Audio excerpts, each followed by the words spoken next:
Found something interesting. Heavily laden. You sure? And ripe as you like. Yeah, we've got various recipes, and no, you don't want to just pick it and eat it raw. You have to do various things with it. Like boil it. Yeah, all stuff. sorts. Yeah. Well, we can put it all the way back. There's a rainbow again.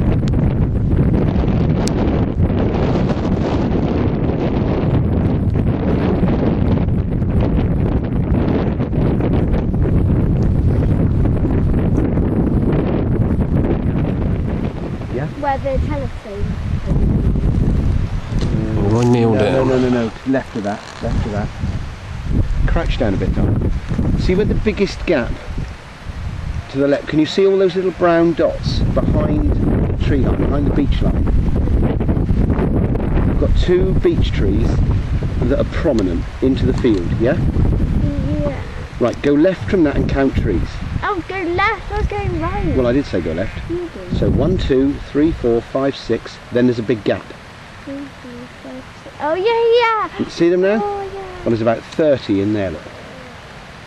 They're probably about a mile away, I should think. But they're not sheltering, they're sunning themselves. And then if you look right on the top crest of the moor, you can see a farmer on his quad. Moving right on the very horizon. Can you see him? There's a little dot moving. Little dot moving. Definitely needed to bring the tripod really for this. Yeah. Well, that's Farmer Mucky Bullets. Okay, let's switch this up.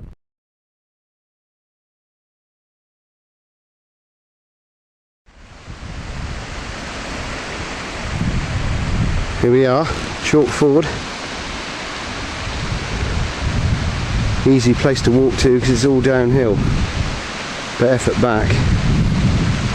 Very popular camping spot with people, and because we've got the wild deer farm. Here's Katie. Although it looks quite sunny, I don't think it's quite warm enough for a dip.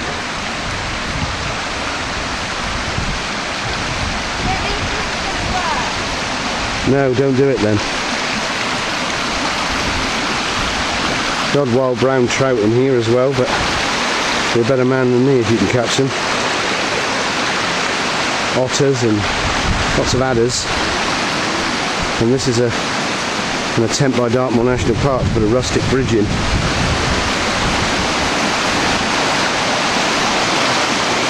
The whole idea behind these is to make it purely for pedestrians and make it very difficult for people on mountain bikes and off-road motorbikes to use.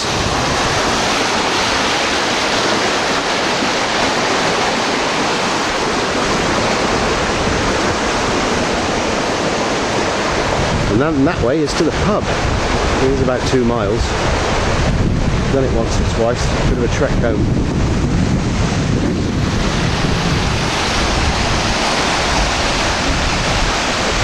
And then back across the way we're going to go to follow the river upstream. There are some magic camping spots. And with a bit of luck, might even get close enough to film the deer a bit better. This isn't the way to do it, unfortunately. Half-hearted attempt at dangerous felling. Good job it was a goat willow. It could have sprung back and hurt somebody. Yeah. To obtain firewood for a camp. And here's the good old leave no trace. And quite recent too. Gonna get it, even if you're this far out. Plenty of deadwood lying around, no need for it. Anyway, ran over. Actually 2 fords here, which are still used for the local village farmers when they're bringing their lambs up to exercise their commoners' rights in Dartmoor. So they still quad and tractor and drive their animals through here because they don't like going across that lovely modern bridge. Well, looks like daughter's stuck. Just going to give her a fine example of what we're lucky enough to have around here. Hopefully you can see this. Just how heavily laden this is. Not quite ready yet. There we go. Hopefully that'll give you an idea of size. But this thing is absolutely only a small shrub, but it's buzzing with fruit. Back down here in a couple of weeks. quarter of an hour, 20-minute walk from Chalk Ford. This is one of the first places I introduced my daughter to camping. She was keen to come back and revisit. Beautiful little spot down by the river. Nice little clearing, sunny glade. And yeah, I've got to admit I was probably guilty of putting the stones to circle the fire. Ooh, 4 or 5 years ago. I think it's been used again since then. But this is quite a way out, and it's quite difficult to get to. But you can see the proximity of the river.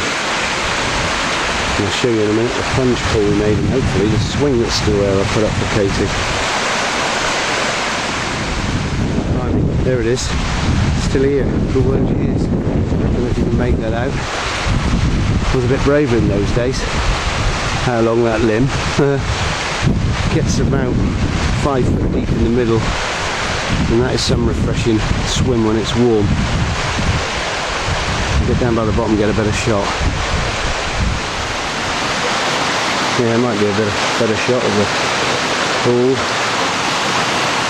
Where this little sort of river gets its most dramatic.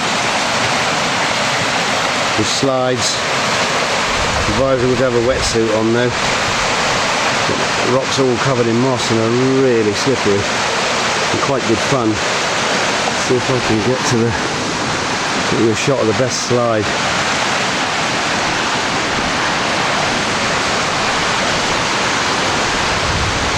Yeah, there he is. That's what you call refreshing. Slide down off that into that pool.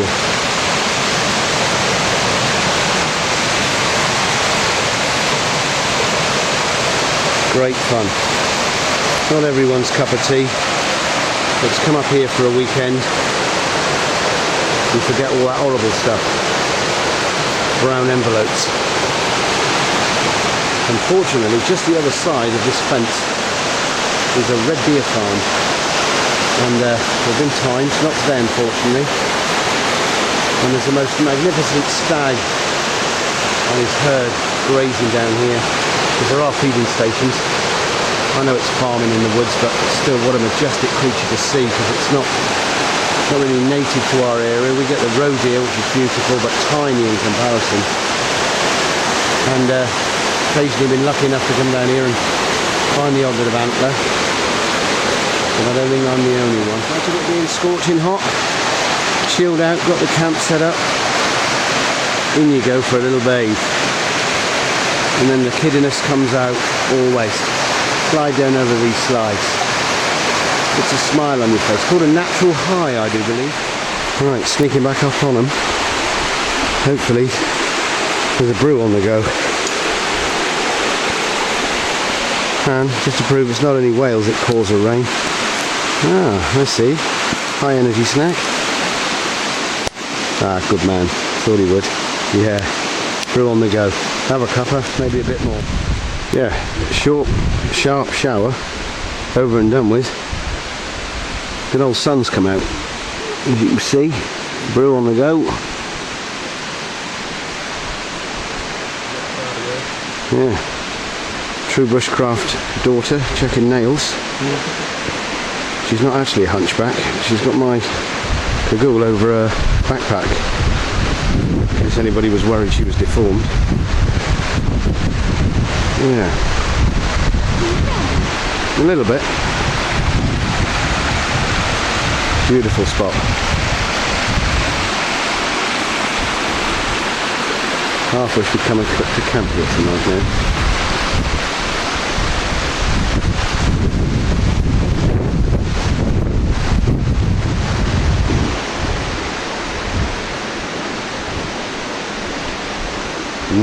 Looks like it's ready. Sorry, this is a bit random, but it's actually for bushwhacker. I'm not going to tell you what I think it is and what its diet's been. Right down by the riverbank. So we'll leave that to some of you experts out there. Right back. Kind of rabbit. I think that's what we call it around here. Once again, over the ground, the recent wind through.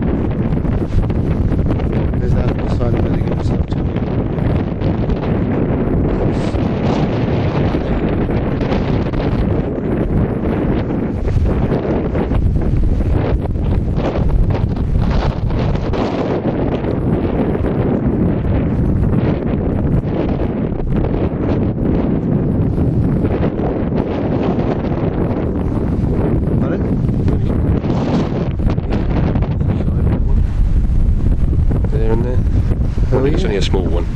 Looks just like an apple though, doesn't it? And with it being a white pip, you'd have thought not ripe, even in bad apple terms. Should perhaps gen up a bit before I start trying to talk about that thing. And the beautiful backdrop of where we are. Yeah, I think that's because it's not ripe.